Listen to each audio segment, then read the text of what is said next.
Something new and different took place on the Seinfeld set in February 1991. The whole group got up and refused to film. One actress read one line about killing leaders and then said, "We're not going to do this." Sets were made. Guest stars were hired. That day, though, the episode ended. While 33 years had passed, no one knew the truth until the script was found online. We now understand why even the people who made it thought it went too far. There wasn't a big TV deal for Jerry Seinfeld and Larry David that cold November night in 1988. Their only wish was for a snack. They walked into a small Korean grocery shop in Manhattan right after performing at the Catch a Rising Star Comedy Club. As they walked down the aisles, they started talking like they always do. When Larry saw a jar of Korean jelly, he asked, "Why jelly? Why not spray or foam?" The strange things on the steam table made them laugh. Who ate all of this stuff? Larry stopped after that. He told Jerry, "This is how the show should go. Just this kind of talk." Jerry didn't get excited and jump, he gave a shrug. That was a weird thought. A show about nothing, but Larry meant it. Maybe a show wouldn't be about big events or cheesy lessons, but about the little things that people forget about all the time. What if the funny thing was daily nonsense? That wasn't what NBC asked for. Their offer to Jerry was a one-time 90-minute show that would air on Saturday nights when SNL wasn't on. They were hoping for sketches or even stand-up. John and Jerry knew it wouldn't work when they sat down to write it. They took a chance because their idea was too quiet for a loud variety show. They threw out the 90-minute plan and wrote a 30-minute pilot for a show instead. The Seinfeld Chronicles was made from that story. It was mostly about shirt buttons, dry cleaners, and weird cleaning habits. It was shot on the same set as the Dick Van Dyke Show. Lawrence saw that as a good sign, but Jerry wasn't sure yet. After a show at the Improv the next night, they met up again, this time at the Westway Diner. Larry made a different pitch. "Let's show where comedians get their ideas. That's the real show." That made sense to Jerry. It wasn't just about nothing.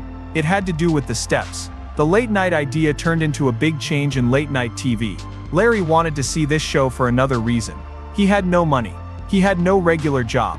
Almost no money and a reputation for leaving writers' rooms without getting anything done in 1988. Because he didn't have any other gifts to give, he once gave a friend a bunch of jokes as a birthday present.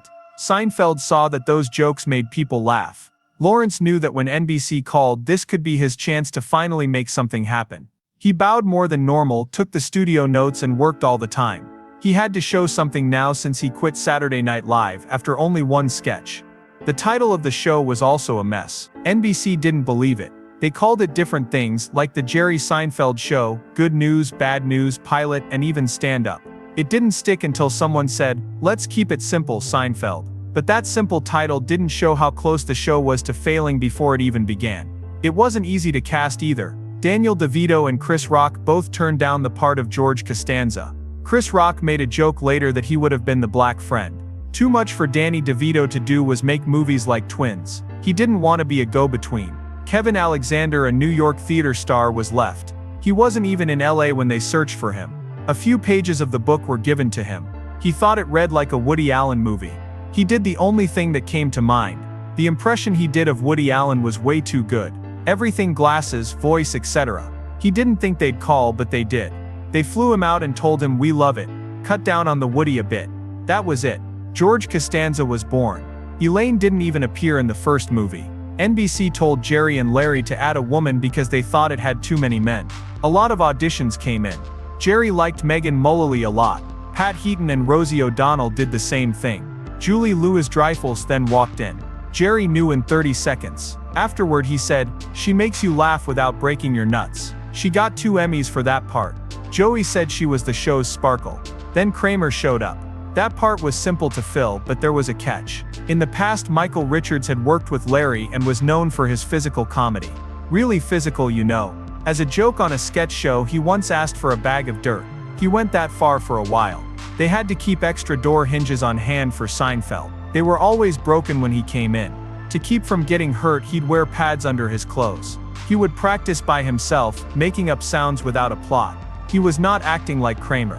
His name was Kramer. The real Kramer is another thing. Jack Kramer. Those two lived next door to each other. He didn't want them to use his name at first unless he got to play the part himself. In the first movie, Kramer was known as Kessler. They finally paid $1,000 to get rid of Kenny. That was it. $1,000 for the right to use a name that would become famous. When NBC officials saw the pilot for Seinfeld for the first time in early 1989, they didn't like it.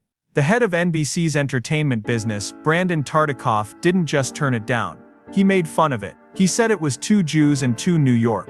It was funny because he was both. He wasn't by himself either. 22 top executives watched the pilot. Some laughed, but Tartikoff stayed serious. He once famously asked who wants to see 4 crazy Jews walking around New York. It almost didn't happen because of that statement.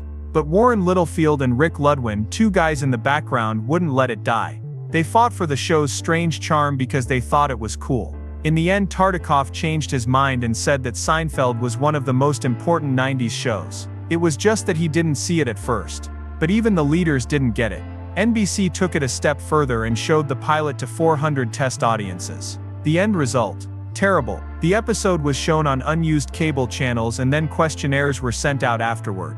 Littlefield kept the feedback note on his desk like a scar because it said the whole thing was weak. No one wished to see it again. People who watched didn't like the supporting figures. They believed Jerry needed a better group of backup singers. A lot of people had no idea what Jerry did for a job.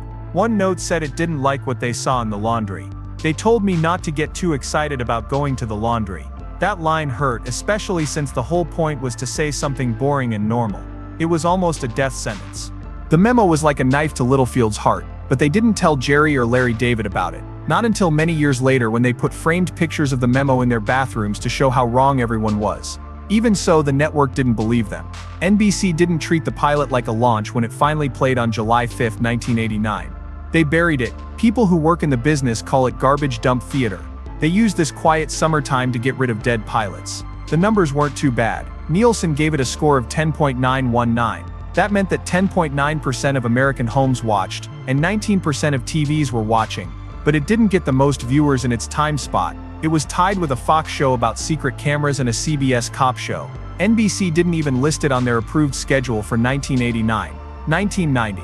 It was already done on the inside. That being said, Ludwin wasn't done fighting yet. He called off a Bob Hope special and put the money somewhere else. That move got 4 more episodes of the show. Only 4.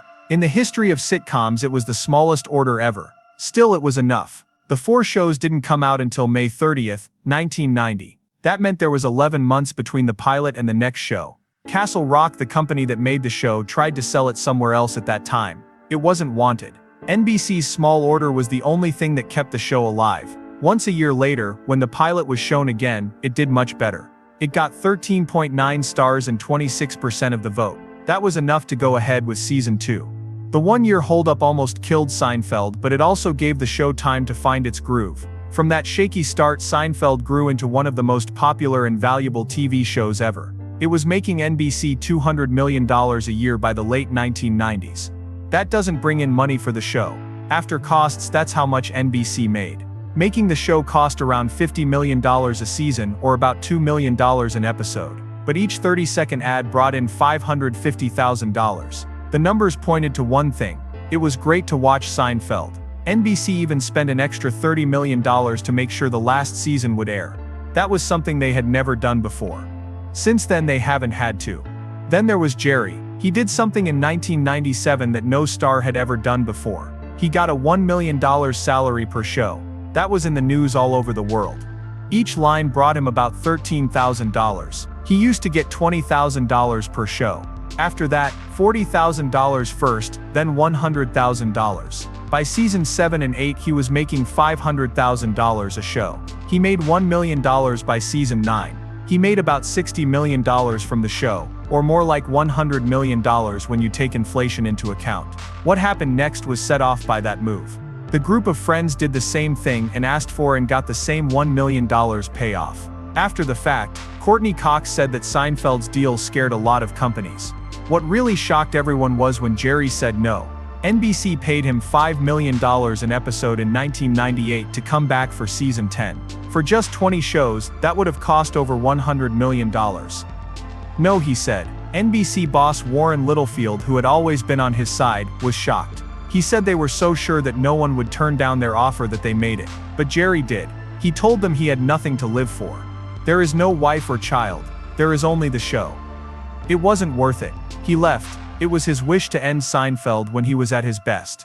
He did it. On May 14, 1998, the last show aired. 76.3 million people watched it. That meant that third most people in American history watched the last episode of a show. 67% of all TVs in the US that night were set to Seinfeld. Other shows made fun of it because it was so big. Parents could get home early from Boy Scout meetings to watch. It was what people planned to do in the evenings. The second part of the finale brought back old characters and put the main four in jail for not stopping a mugging. Fans didn't agree on that finish. Jerry later said it might have been wrong, but he still stood by what he said. He and Larry David even came back to the idea in Curb Your Enthusiasm. Many years later, it calling the finish an arrow that hit the sun. But Seinfeld was more than just a hit. People talked differently after that. The world got a new language. As usual, nothing new. Close talker, giving gifts again. Doing it twice. It wasn't important to dip a chip twice before Seinfeld. It was almost a crime after that. It turned into a real holiday. The 18th of December is even National Regifting Day in Colorado. The strange words from the show became normal language. Before the internet, Seinfeld helped people in America understand themselves. Somebody once said, "These days we have Wikipedia." We had Seinfeld back then. And it all began with a pilot that no one believed in. But something was going on behind the scenes. The scene in the Chinese restaurant that almost got the show canceled in season 2 is one of the most important close calls in the history of entertainment on TV. NBC didn't want to air it because they thought it would go away on its own. It was recorded as the 6th episode of season 2, but it didn't air until a long time afterward. They told Jerry and Larry David straight out that they didn't get this show and thought it was wrong. Larry wouldn't give up though. His whole point was to show how it really felt to wait for 5 to 10 minutes. Even though NBC was scared, the show aired, and everything changed. People really liked it. Seinfeld became something different after that strange episode. It showed that ignoring the rules of TV could work. Then there was another risk. This time it was about masturbation. Larry David had thought about the idea for a long time but thought it would never make it past the judges. Not even the word masturbation was used. It was master of my domain that they used instead. NBC shockingly said yes, even though they got 62 complaints afterward. They still let it show. Why? Larry said he would quit if they didn't, so they did. It was a good bet. The show became one of the most famous in the history of TV. It won an Emmy for Best Evening Show. Some shows like Big Mouth and It's Always Sunny in Philadelphia copied it afterward. But none of them ever topped the shock and brilliance of the first time it was shown. It wasn't the first time Larry David said he might quit. He did it a lot. He would say, "That's it," at the end of every season. It's not going to happen again. Jason Alexander remembers that this was a running joke on set, but there was also other stuff going on. Larry was really worn out. 8 months out of the year writing a 60-page story in 2 days was very hard. He once said that the work almost killed them. Larry could feel the stress. He thought that if the show didn't do well, it would be his fault. He finally left at the end of season 7. He was told by Jerry to leave. Since Jerry didn't have Larry, he cut out the stand-up bits. It was no longer possible to do everything. Even the funny parts of the show caused a lot of debate. Jerry was the only character who said he was Jewish, but the whole show had Jewish roots in everything from how they fought to how they spoke. Some people had trouble with that. In one scene, Mohel did a circumcision while he was nervous. Someone else brought in a rabbi, which made some watchers very angry. More than 100 reports were sent to the Defamation League. Some people said it was insulting, but some people stood up for the show. His sister said that finding humor in life and ourselves has always been an important part of being Jewish. It even turned stereotypes on their heads. Jerry liked to spend money. He was Jewish. George, who wasn't, was being cheap. It was also on plan that George Costanza's clothes were a problem. Jason Alexander wore clothes that were too small. The point was to make George look like he was barely able to stay together. It worked. It looked like he was always stressed and unhappy. It's funny because Alexander was in good shape, but his tight clothes made him look bigger. Today he still has some of the clothes, like 2 sport coats and the original sneakers from the show. George's glasses are kept in a safe deposit box by him. Heavy clothes that didn't move were even used to hide Elaine's pregnancy. That's how well the clothing team planned everything. But not everything got shown on TV. NBC wouldn't touch a line that was meant for George. A black person has never ordered a salad. It was going to start a whole show about race. NBC quickly shut it down. It was okay for them to play masturbation jokes, but not this one. They didn't think it was right for a show with no black actors to make fun of African American habits. That episode was never written at all. It was one of the few times the network said no, even though they generally let the Seinfeld team try new things. Kramer was sometimes stopped too. In one episode plan he was going to sue a bar for advertising a ladies' night. Writer Carol Leifer pitched it, saying it was based on gender bias. She had written hits like The Catcher in the Rye. But Jerry and Larry turned down the idea.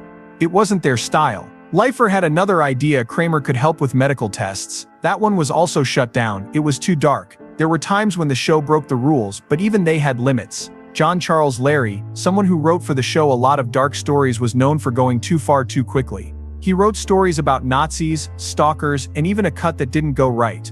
Nor movies and old comedies gave him ideas. He made Kramer crazy and made up characters like Bob Sacamano that were never seen, but some of his ideas were too much. NBC turned down a few of his ideas, including one that was about guns, and one with race themes. After that, Charles used that rough style in movies with more freedom, like Borat and The Dictator. The group had a lot more power by season 2. It was used to end an episode called The Gun. Elaine had planned to get a gun. "We're not gonna do this," Julia Louis-Dreyfus said. Jason Alexander didn't like a scene where Elaine made jokes about killing leaders. Michael Richards couldn't make them change their minds. The actors told the director that this was not going to happen. There were already sets built. A cast of actors was hired, but it was all thrown out. The show had never canceled an episode that late in the making process. It was an important moment of control for the team and cast. That was the best show. Almost aired in February 1991. The wrong episode of season 2 was meant to be shown. Everything was ready. Sets were built, scenes were practiced, and guest stars were hired. But something terrible went wrong with the December table read. After being robbed, Elaine would have bought a gun and become quite obsessed with it. Julia Louis-Dreyfus said she wouldn't do it. Someone told Tom Chironis, "You can't make a funny show about guns." Kramer's first name was supposed to be Conrad in the show, but it was changed to Cosmo later on. Things got worse. Elaine had a line about picking between a Kennedy and a McKinley, which was a reference to two leaders who were killed. Joshua Alexander said that after reading the line, Julia gave him the saddest look he had ever seen. The plot went too far, especially since the show often talked about JFK. The movie JFK had just come out. Kramer had a troubling side story when he said he had sex with a flight attendant and made his friends find her to prove it. In that story, a woman was treated like an object, and the players got into a gross situation. What's worse, Elaine pulls her gun out by mistake during the fight. There was sexual harassment and gun violence in one scene. It was a mess. The group responded quickly, and as a whole, Julie turned her down first. Jason was on her side. Michael Richards wasn't as upset, but no one would listen to him. The whole group got up and left the show. I met NBC executive Glenn Padnick in the parking lot. His name is Tom Cironis, and told them the news. Padnick felt better. Jerry said afterward that we couldn't figure out the funny situation. It wasn't about how it tasted, it had to do with balance, and this show didn't have any. It's still crazy how far it went. Tommy Lee Jones and Ernie Sabella were already hired as guest stars. Lathan played Patty in The Stranded after that. Sabella showed up in the subway as the Naked Man. The gun shop set was finished. It cost a lot of money to stop. Even worse, Larry and Jerry only had 2 days to write a whole new plot for the phone message. There wasn't much money for the show, and that was a big risk. But they made the right choice. The lost draft showed up online years later. In 2024, someone on Reddit found it and posted it. Larry Charles proved it was real by recognizing the notes he had written by hand. Fans could finally see how close Seinfeld was to going too far and never coming back. In a way, the bet wasn't just an episode that wasn't shown. It began like any other crazy Seinfeld scene. Kramer had to go to the bathroom badly, so he pretended to be a wealthy businessman. Dear H.E. Pennypacker just to sneak into the room of a stranger. The next thing he did was go outside and join the Puerto Rican Day Parade. He had been there with Jerry and George to watch the Mets game. A sparkler was given to him. Just for fun, right? But as Kramer always does, things got out of hand. A flag from Puerto Rico was hit by the sparkler. It caught fire. Kramer threw it to the ground and began to stomp on it out of fear. Just a few seconds of comedy made the whole country laugh out loud. It wasn't just cloth, the flag was a sign. It stood for pride, culture, history, and suffering for millions of Puerto Ricans. It felt like an insult to see it burn on TV and then see a character step on it. The crowd at the show turned into a mob because they were so angry about what they saw as an intentional act of disrespect. But the people who watched at home were really mad. It played on May 7, 1998. 38.8 million people watched it. It was the second most watched Seinfeld show ever. The anger was even stronger because of the huge crowd. Then the line that really set things off. Kramer watched the angry crowd damage Jerry's car from the safety of his apartment and said, "It's like this every day in Puerto Rico." A lot of people didn't find it funny, even though it was meant to be funny. It changed something funny that could have been taken lightly into something cleaner, something that sounded like a racist jab. It made Puerto Rico look like a dangerous and disorganized place. Manuel Mirabal, who is in charge of the National Puerto Rican Coalition, said that seeing the flag on fire made his blood boil. But the image was just as bad. Bronx Borough President Fernando Ferrer said it was unacceptable to use the slur about daily crime. It wasn't just a joke for many Puerto Ricans who saw the scene, it made painful ideas stronger that they had worked for decades to get rid of. NBC also felt the heat. Not only was the reaction loud, it was also clear to see. A group of protesters gathering outside of NBC's headquarters in New York's Rockefeller Center. This was not a movement on the edges. These were planned protests led by well-known people in the neighborhood. A lot of angry people called Latino radio stations. There were a lot of reports at Ferrer's office. It was said that Mayor Giuliani's office didn't get any, but there was real pressure on NBC. They didn't just say sorry. The show was taken down. NBC said that Puerto Rican Day could not be shown again for 4 years. That was really big. There was a lot of money in Seinfeld. Even though reruns brought in a lot of money for advertisers, NBC still pulled it. Even though they said in a statement that they didn't mean to hurt anyone's feelings, the hurt kept coming. The episode was taken off of broadcast packages from 1998 to 2002. Even now, some networks still won't show it. The protests were successful. One of the world's strongest networks had to give up because of them. It was clear to them. When jokes cross the line, even if they don't mean to, they can't hide behind the comedy name. Some people did not see it that way though. In fact, Jerry Seinfeld was angry.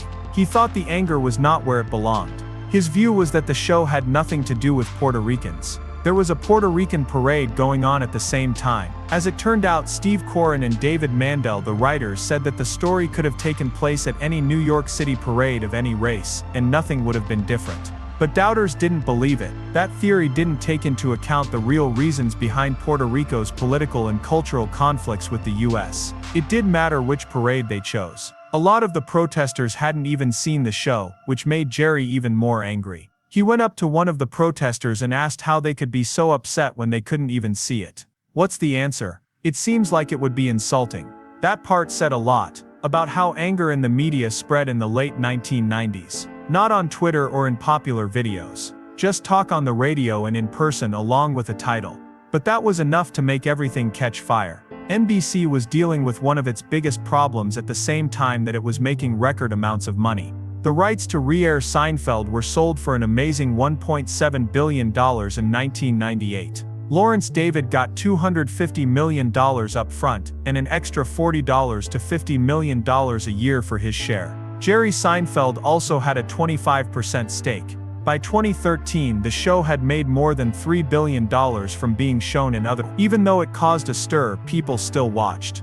The show was even better because of its dark humor and people who were not ashamed to be selfish. That thought, the idea that being ethically complicated can still be very successful in business, became even stronger with the rise of streaming services. Netflix paid more than $500 million in 2019 to watch Seinfeld all over the world. By 2021, that deal was in place. All 180 shows were shown over the course of 5 years. To give you an idea, NBC Universal paid $500 million for The Office, and Warner Media paid $425 million for Friends, but the deals were only in the US. Netflix went around the world. Why? Because they thought that Seinfeld's humor, even the weird and controversial parts, could still connect with people from all over the world. To put it simply, Mike Hopkins of Sony Pictures Television said that 30 years after its debut, Seinfeld is still the show that everyone talks about. To put it another way, 10 sells. Even if it hurts someone.